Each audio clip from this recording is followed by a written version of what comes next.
With the sixth pick in the 2022 NFL Draft, the Carolina Panthers select Ikem Ekwonu, tackle, North Carolina State.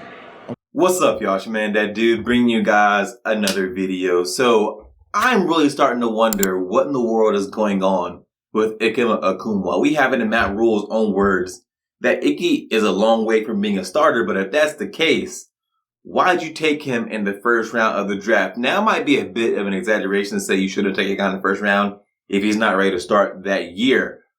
But, I kind of feel that way. If you take a guy in the first round because you want them to make an immediate impact on your team, if they didn't believe that Icky was ready to make an immediate impact on the team, he's not really worth a first round pick.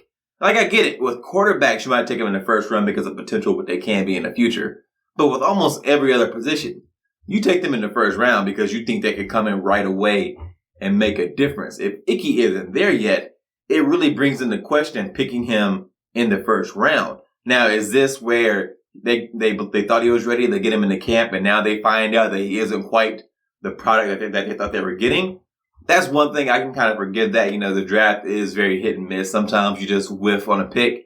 Or is he already what they thought he was going to be? And they were okay with that. They were okay with bringing him in this year as a first round pick and letting him sit this season and learn and start him in the future. If that's the case, I really do got to question the pick, because why would you pick a left tackle that early in the draft if you don't think he's ready to come in and start right away? Now, I am leaning to that they thought he was going to be maybe a little further along than what he is.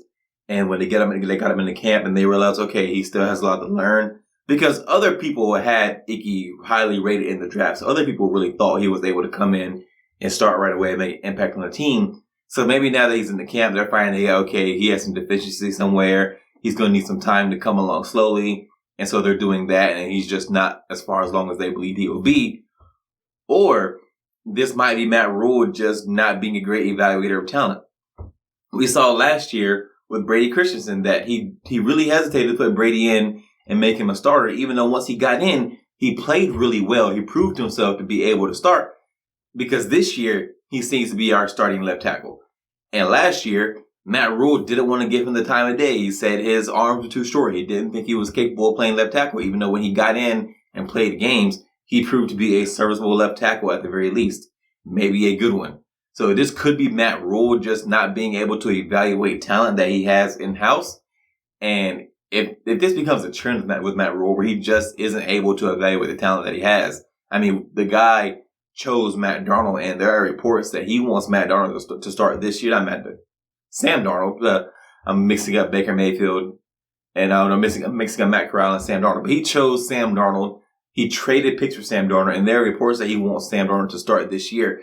Maybe Matt Corral just isn't a great evaluator of talent and isn't able to see who is best among the players that he has. And if that's the case, that is the most worrying thing of all. Because if he just isn't able to evaluate talent on his team and choose the best player to start, this team is never going to get over the hump. Because if the guy in charge who plays isn't able to look at the players on his roster and pick out who is best for a certain position, your team can never reach its full potential.